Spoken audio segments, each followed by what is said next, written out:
الحمدللہ رب العالمین والعاقبۃ للمتقین والصلاۃ والسلام علی رسول الکریم اما بعد۔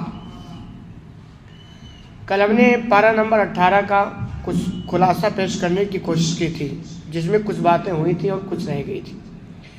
باتیں سنیں، آپ کا لگاؤ الحمدللہ اس مہینے میں قرآن سے زیادہ ہوتا ہے۔ ہر کوئی پڑھتا ہے یا سنتا ہے، لیکن تھوڑی یہ بدقسمتی کی بات ہے کہ آپ پڑھتے ہیں مگر سمجھتے نہیں ہیں۔ لیکن جب آپ کو ایک ماحول دیا جاتا ہے کہ بھائی جو پڑھے ہیں تھوڑا بہت سمجھ جائیں، یہ آپ کے لیے خوش قسمتی کی بات ہے، لہذا اس کو غنیمت سمجھیے۔ ساری چیزیں بار بار نہیں آتی ہیں، یہ جو پیش کیا جاتا ہے ایسے نہیں، اس کے پیچھے محنت کی جاتی ہے، اس کے بعد آپ کے سامنے پیش کرنے کی کوشش کی جاتی ہے۔ آپ اس کی اہمیت کو سمجھیں۔ چنانچہ اس پارے کے اندر اللہ نے یہ بھی بیان کیا کہ آپ صلی اللہ علیہ وسلم مکہ کے اندر مسلسل محنت کر رہے تھے، لیکن مکہ والے توجہ نہیں دے رہے تھے، مخالفت پر زیادہ آمادہ تھے۔ تو اللہ نے کیا وجہ یہ نہیں ہے کہ آپ کے اخلاق میں کوئی کمی تھی، یعنی مکہ والے جو نہیں مان رہے تھے اس کی وجہ کیا تھی؟ اس کی وجہ یہ نہیں ہے کہ آپ کے اخلاق میں کوئی کمی تھی، اس کی وجہ یہ نہیں کہ آپ مجنون تھے، جیسا کہ آپ پر لگایا گیا الزام ہے کہ یہ مجنون ہے۔ وہ تو ایک سیاست رچی گئی تھی کہ ایسا ماحول بنا دو کہ لوگ ان کے قریب نہ جائیں، تو ایک ہوا اڑائے گی یہ تو مجنون ہے، یا ایسی کوئی بات نہیں تھی کہ ان کے پاس کوئی جن آتا، اس طرح کی جو بھی باتیں تھی۔ اصل وجہ اللہ نے کہا یہ ہے جو آپ لے کر آئے ہیں ان کی خواہشات کے خلاف ہے، جو مان نہیں رہے ہیں۔ اس کی وجہ یہ ہے کہ جو کچھ آپ لے کے آ رہے ہیں، جو دعوت آپ ان کو دے رہے ہیں، وہ ان کے خواہشات کے خلاف ہے، اور چونکہ یہ نفس کے بندے بن چکے ہیں اس لیے اسے وہ تسلیم کرنا نہیں چاہتے۔ اس لیے اللہ نے کہا افرأیت من اتخذ الہہ ہوا، اس شخص کے بارے میں آپ کا کیا نظریہ ہے جس نے اپنے نفس کو معبود بنا رکھا ہے؟ مطلب یہ جو دل چاہتا ہے وہ یہ کرتا ہے، وہ نفس کا بندہ ہے۔ تو چونکہ ان کو پتہ ہے کہ اگر اس نبی کی دعوت کو قبول کر لیں گے تو ہماری من چاہی نہیں چلے گی، من مانی نہیں چلے گی، نفس کی غلامی نہیں چلے گی، ہماری جو ایک سماج میں بڑا پناہ ہے یا جو بھی کچھ ہے وہ سب چھوڑنا پڑے گا، اس لیے وہ نہیں مان رہے تھے۔ اس بارے کے اندر قیامت کا بھی تذکرہ ہے۔ سورہ نور میں 2 باتیں ہیں، احکام و آداب، اہل حق اور اہل باطل کی 3 مثالیں ہیں۔ احکام و آداب میں کیا ہے؟ زانی اور زانیہ کی سزا 100 کوڑے ہیں، یعنی پارے کے اندر ہے کہ اگر کوئی زنا کرے، مرد ہو یا عورت، اسلام کا قانون ہے کہ اس کو 100 کوڑے لگائے جائیں گے، اگر وہ شادی شدہ نہیں ہے تو 100 کوڑے۔ یہ زنا پر روک لگانے کا بہت مضبوط طریقہ، سسٹم ہے۔ الحمدللہ یہ صرف اسلام کے پاس ہے، باقی کسی کے پاس نہیں۔ آپ دنیا کے اندر جو کچھ ہو رہا ہے، بلاتکاری اور پتہ نہیں کیا کیا، دنیا کے لوگ بہت مضبوط قانون بناتے ہیں مگر سب فیل ہے، کوئی کام نہیں کرتا۔ جو نظریہ اسلام نے پیش کیا ہے اگر اس کو اپنا لیا جائے 3 برائیوں پر کنٹرول کیا جا سکتا ہے۔ اسی طرح عاقل، بالغ، پاک دامن مرد یا عورت بغیر گواہوں کے زنا کی تہمت لگانے والوں کی سزا 80 کوڑے ہے۔ کہا گیا کہ ایک سسٹم یہ بھی دیا گیا کہ اگر کوئی کسی پر تہمت لگاتا کہ صاحب اس نے زنا کی ہے تو اس کی ذمہ داری ہے کہ وہ 4 گواہ پیش کرے، اگر نہیں تو خاموش رہو۔ اگر آپ نے تہمت لگایا اور گواہ نہیں پیش کیے تو 80 کوڑے آپ کو لگیں گے۔ یہ لوگوں کے عزت سے کھلواڑ کرنے پر روک لگائی گئی ہے، ورنہ کوئی بھی کسی پر نشانہ لگا دے تو اسلام نے ایک طریقہ دیا ہے کہ ایسا نہیں ہونا چاہیے۔ اسی طرح کسی کے گھر میں بلا اجازت داخل نہ ہوا کریں، اجازت سے پہلے سلام بھی کر لینا چاہیے۔ یہ سماج میں جینے کا طریقہ کہ آپ کسی کے گھر جائیں، اگر اس کا پرسنل روم ہے، گھر ہے، تو آپ اجازت لیں، سلام کریں، اجازت مل جائے پھر آپ داخل ہو۔ اتنا بہترین طریقہ اسلام نے دیا نا، کسی کے پاس نہیں۔ بھئی یہ تو نیچر ہے نا کہ آدمی کبھی اپنے گھر میں ایسا رہتا ہے اس کنڈیشن میں کہ کہ اس کنڈیشن میں وہ عوام کے سامنے رہنا پسند نہیں کرتا. تو اسلام نیچر کے مطابق بالکل اسلام کہتا پھر اگر کوئی اپنے گھر میں آپ ایسے نہ داخلیں، اجازت لیں. آنکھوں اور شرمگاہوں کی حفاظت کریں، اس پارے کے اندر ہے بہت زبردست نظریہ. اسلام نے کہا کہ آنکھوں کی بھی حفاظت کریں، شرمگاہ کی حفاظت کریں، اور اگر آنکھوں کی حفاظت نہیں کرتے ہیں تو شرمگاہ کی حفاظت محال ہے، بڑا مشکل کام ہے، اس لیے دونوں کی حفاظت کریں. نکاح کی ترغیب دی ہے. نکاح جو انسان کی بنیادی ضرورت ہے. جوانوں سے میرا خطاب ہے، پہلے بھی کہا ہوں اور اب بھی کہتا ہوں، جوان ہو گئے شادی کرو. آدھی دینداری آپ کی شادی میں چھپی ہوئی ہے. آپ کتنے بڑے دیندار بن جائیں، اگر شادی نہیں کیے تو خطرات ہمیشہ لاحق رہتے ہیں آپ کو.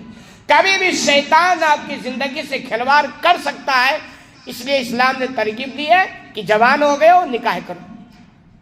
اسی طرح چھوٹے بچوں اور گھر میں رہنے والے غلاموں اور باغیوں کو حکم ہے کہ اگر وہ نماز فجر سے پہلے اور دوپہر کے قیلولے کے وقت اور نماز عشاء کے بعد تمہارے خلوت والے کمرے میں داخل ہو تو یہ اجازت لے. ایک طریقہ یہ بھی دیا کہ کوئی بھی ہو، چھوٹے بچے کوئی بھی ہو، اگر 3 اوقات میں وہ آپ کے گھر میں داخل ہو رہے ہیں، سونے کے وقت ہے، فجر سے پہلے کا ٹائم، عشاء کے بعد کا ٹائم، دوپہر جو قیلولہ کا ٹائم ہے، تو اس میں ایک کہ وہ اجازت لیں آپ سے پھر آپ کے گھر میں آئے، کوئی بھی ہو.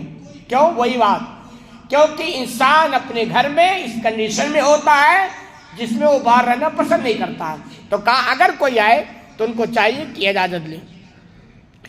اسی طرح وہ عورتیں جو بہت بوڑھی ہو جائیں اور نکاح کی عمر سے گزر جائیں، اگر وہ پردے کے ظاہری کپڑے اتار دیں تو اس میں کوئی حرج نہیں. یہ بوڑھی ہماری ماں اور بہنوں کے لیے رعایت کی گئی کہ اگر وہ اتنی بوڑھی ہو گئی ہے کہ اب اس کے اندر کوئی کش نہیں ہے، اٹریکشن بالکل نہیں ہے، تو اب جوان عورتوں کی طرح ان کو پردہ کرنے کی ضرورت نہیں ہے. یہ رعایت دی گئی کیونکہ اٹریکشن ہے ہی نہیں ان کے اندر.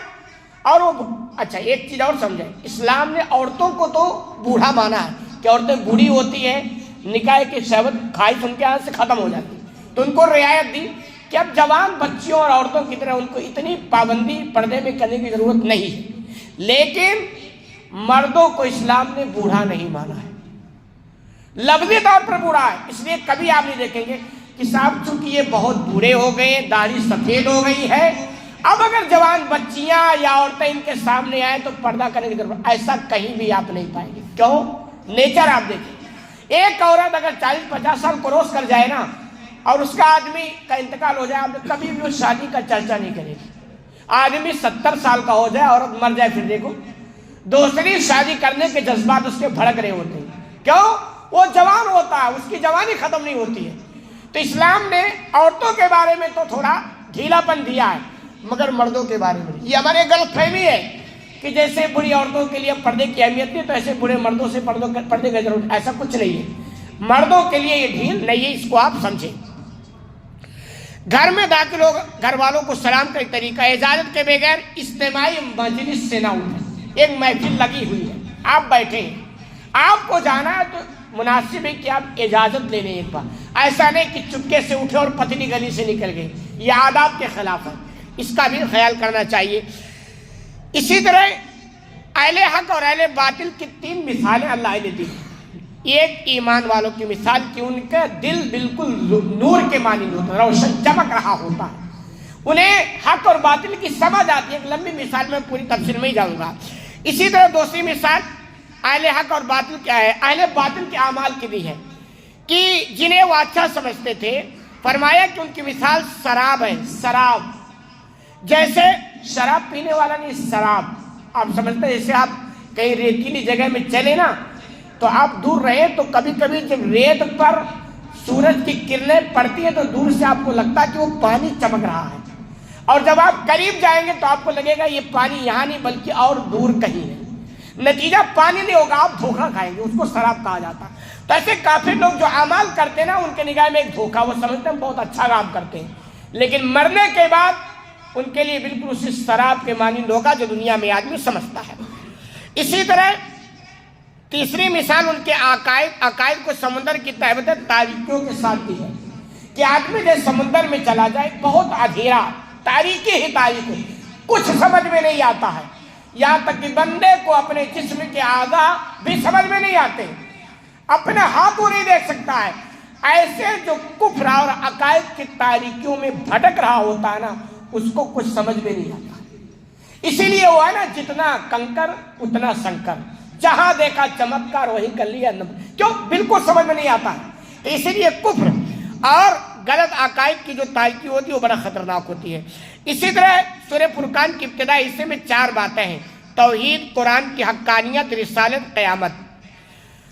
کافروں کے بارے میں 2 قسم کی غلط بیانیاں ذکر کی ہیں، کافر لوگ 2 قسم کی غلط بیانیاں کرتے تھے۔ ایک تو یہ کہ محمد صلی اللہ علیہ وسلم کا افطرا اپنی تخلیق کا، جس میں کچھ دوسرے لوگوں نے اس نے تعاون کیا، کہہ رہے یعنی وہ یہ کہتے تھے کہ یہ قرآن جو محمد صلی اللہ علیہ وسلم آپ کے سامنے لے کے آئے، انہوں نے خود بنا رکھا، گڑھ رکھا ہے، کوئی اور ہے جو مل کر کے انہوں نے اتنی لمبی چوڑی یہ ساری باتیں بیان کر دی۔ تو اللہ نے چیلنج کر دیا، ٹھیک ہے تم بھی لے کے آ جاؤ۔ تو یہ اللہ نے بیان کی کہ یہ ان کی مطلب افطرا، گڑی ہوئی بات ہے۔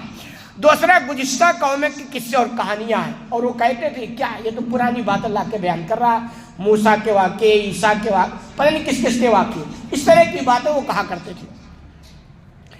اسی طرح کفار کا خیال یہ تھا کہ آپ یعنی رسول بشر نہیں ہیں، یعنی انسان نہیں ہیں، ان کا یہ خیال تھا، بلکہ فرشتہ۔ وہ ایک سمجھتے تھے کہ رسول جو ہوتا ہے وہ فرشتہ ہوتا ہے۔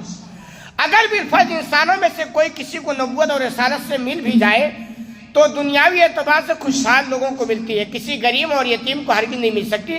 اللہ تعالیٰ نے ان کے ان باتوں خیال کی تعبیر اور واضح دلائل سے کی ہے۔